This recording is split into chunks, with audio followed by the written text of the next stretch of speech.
degrading. Yeah, I don't know. Y'all can be in your phones. No, I had to bring one. Good, all right. 11 billion. That's the estimated population by the year 2100. The Earth is expanding exponentially, and we're not really sure if we can sustain it. So I've done some research through our Richland College online library and the CQ Researcher, and what I found was a little frightening.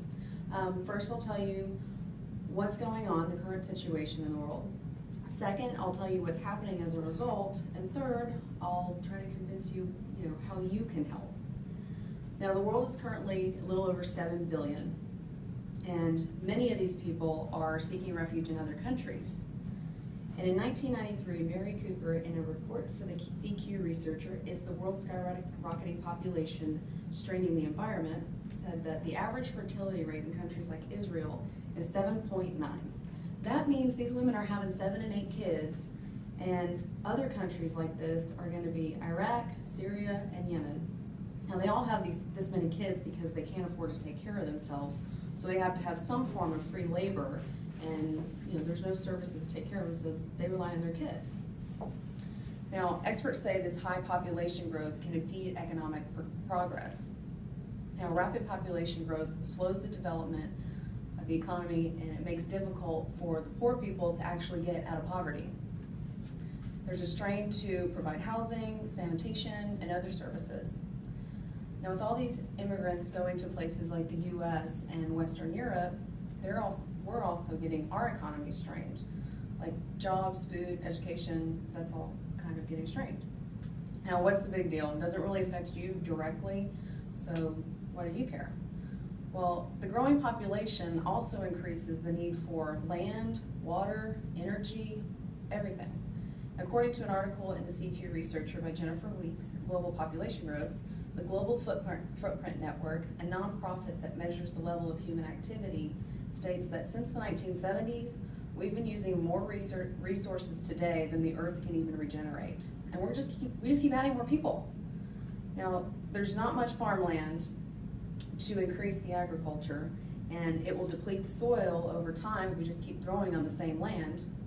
And according to David Pimelton, an agricultural expert at Cornell, in a 1998 article by Mary Cooper and the CQ Researcher, Is the Earth Getting Too Crowded to Sustain Life?, said, degradation of the soil is more of a threat than global warming because it takes about 500 years just to produce 1 inch of soil. In addition to that, there's deforestation going on, causing more and more greenhouse gases going up in the air. Our oceans are being overfished. Not only are we running out of food, seafood, regular food, we're running out of water. In a 2010 article, Jennifer Weeks at the CQ Researcher Online, and Is the U.S. Facing Crisis?, stated that severe drought, thought to only be a problem in the West, is now becoming a fact of life for all of the U.S. Drought and climate change are altering precipitation patterns, reservoirs are becoming emptied, and these energy production and high-use water companies are all fighting for the same supplies. Now, this is kind of scary to think about: drought, famine, poverty, but there's a few solutions that might help. Now, many people say that reducing the fertility rate is crucial to help developing countries. Instead of spending all their money on housing and medical care and schools, there's actually money left to help grow the economy. Now, what can you do? What can we do? Supporting free contraceptive programs for people who can't afford them, supporting pro-choice and family planning. If you're wanting to have a family yourself, maybe consider a little bit of adopting, maybe one if you're wanting to have two. Educate people. What's going on in the world? Maybe grow a little bit of your own food and consume less, be a little less wasteful. These are all little simple solutions that we can do ourselves. Now, all these changes will help benefit society. Curbing the population will reduce violence and civil conflict. All the resources will be sustained. Strains on the developed countries will minimize, and developing countries will stabilize.